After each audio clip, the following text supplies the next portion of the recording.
Hello everyone, I'm K. Sadashiva. Welcome to my channel KLR Educators. As I was out of town for 1 month, it was not possible for me to make videos on world modern history and modern Indian history. So from today onwards, on every Sundays, we'll be having course on world modern history on every Sundays and modern Indian history on every Thursdays.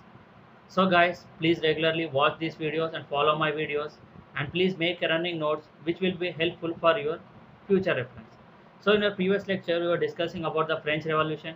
We completely discussed the political causes. Today, we are going to discuss the social causes that led for this French Revolution.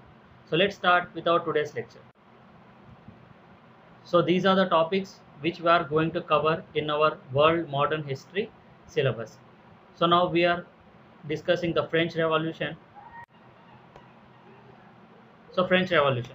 So now we are going to discuss the social causes that led for this French Revolution. Social causes. So what were these social causes? The French followed a state system and they were divided into three estates.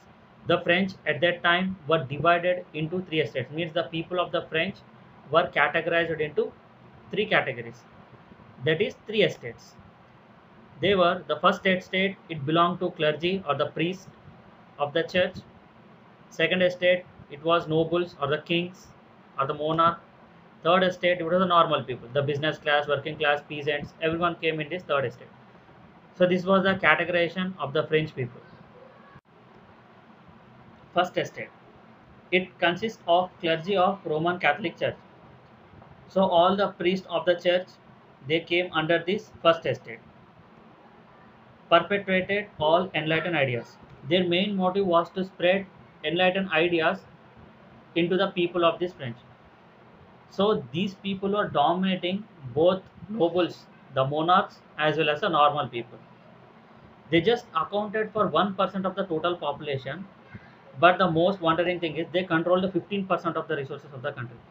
See, their population is just 1%, but they are controlling 15% of the resources. So finally, you can see the large economic disparity, because when such less population is controlling that much of resources, you can clearly see the large economic disparity existing in the French society.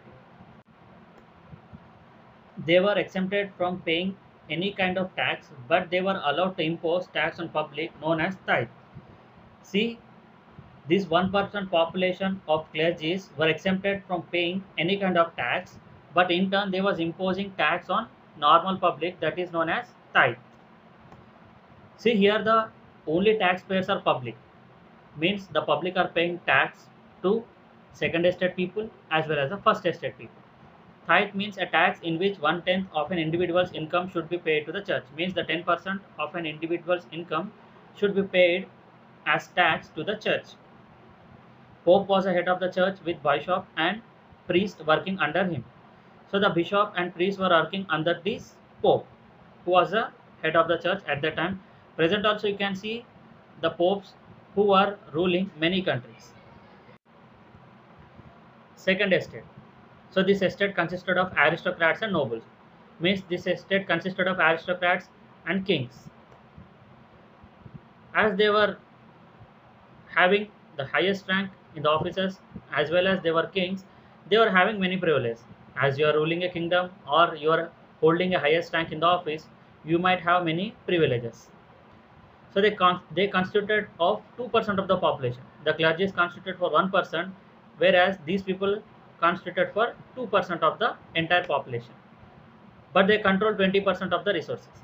See, when 1% is controlling 15%, here the second estate people who constituted only for 2%, they control 20% of the total resources. So you can clearly see the exploitation that was done by the first estate and second estate on third estate. So this is the main reason why the third estate people raised their voice and fought against this French system. Third estate. Around 95% of people came under this category. If you exclude estate 1 and estate 2 population, the remaining population they came entirely under the third estate.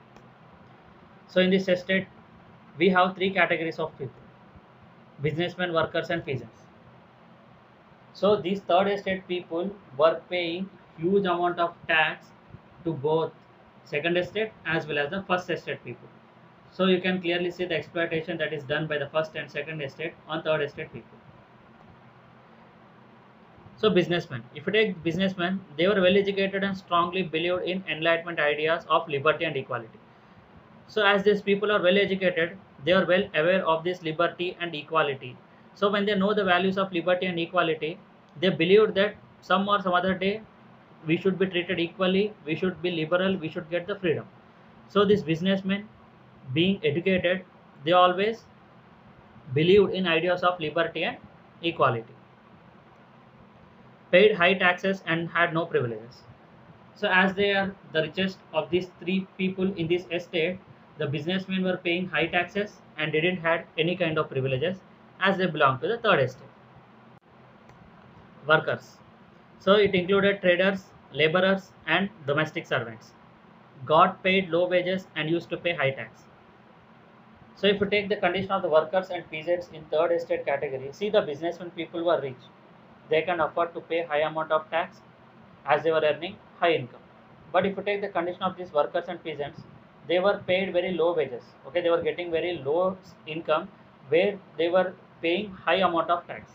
So it was completely unfair, and the second estate and first estate people were mostly exploiting this third estate category people, that is the workers and peasants only, because it was easy for the businessman to pay the tax, whereas it was even difficult for the workers and peasants as they were getting paid very low wages, and also they didn't get any kind of exemptions during the time of natural calamities.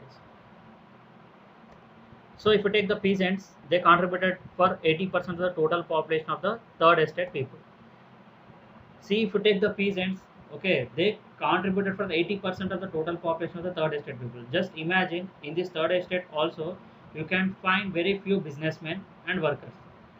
So these peasants are the farmers, they contributed for the 80% of the total population, and they paid 50% of their income as tax to nobles, clergies of church and taxes to the kings. So it was completely unfair and it was very much exploitative in nature. So being a peasant, if you are not paying 50% of the tax, your land will be grabbed by the French government. Even during the time of natural calamities, they didn't got any kind of exemptions from this French government. That is why the workers and peasants suffered a lot during this period, and mainly these people raised their voice and they started to fight against the French government after they came to know about the American Revolution. So American Revolution was the seed for every other revolution. If you take French, if you take Russian, if you take any other revolution, American Revolution laid that seed for these revolutions. In this figure, you can clearly see the categorization of the French people, that is the first estate, second estate and third estate. In this third estate also, you can clearly see the 80% of the population, they came from peasants only, means the farmers. Remaining 20% were workers and the big businessmen. So you can clearly understand how much exploitation was done on these people by the French government. That is why when they became aware, when they came to know about the American Revolution, they started to fight against this French government. And finally, they were able to abolish the clergy system, and they were able to abolish the noble system or the monarchical system later. Okay, in our next videos, we will clearly discuss how they abolished the clergies and nobles. So with this, we are done with our today's lecture. Hope you understood everything about the social causes that led for the French Revolution. And please remember that on every Sundays we will be having this course on world modern history, and on every Thursdays we will be having the course on modern Indian history. So stay tuned guys, and please make a running notes which will be helpful for your future reference. And if you like my video, please give a like, share these videos to your friends who are preparing for many competitive examinations, and please subscribe my channel if you haven't subscribed yet. And please make your friends to subscribe my channel so that they won't miss any kind of videos which I am going to upload on every Sunday and Thursdays. So thanks for watching my video. Thank you one and all. Jai Hind.